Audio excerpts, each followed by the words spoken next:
Tinik ng kalamansi kakalagin mo yung pusas. Oo. Ay, loko-loko talaga ito. May susi yan, boy. May tupak na to sa ulo. Bakit naisip mo yun? Ay, oo ah. Matagal ka na talaga maisip. Ay, ito, pag nakalag niya ito, talaga sira ulo rito Ako eh. nga, hindi ka maniwala. Pag nakalag ko pusas ko kayo dalawa dyan. Ayaw ko lang kasama matulog. Ay, sabi ko sa'yo, ang madali, hindi niya na kaya eh. Juday ako na. Tanggalin yung pusas na iyon eh. Ay, natin matutulog. Ah, Ito okay pa na kaya, nga. anak ko, maniwala ka sa akin ba Ay, natin yan? matudok ng ijay.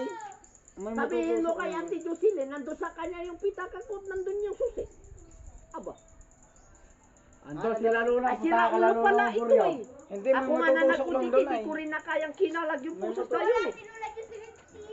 Ano ba, nagpunta yung matandang yun? Huwag mong kanihigpit yan. Naman. Wala na, diretso ka sa bilangguan yan, boy. May mekos-mekos ka na doon minsan. Go, kay Lola Rom. Hindi, hanggat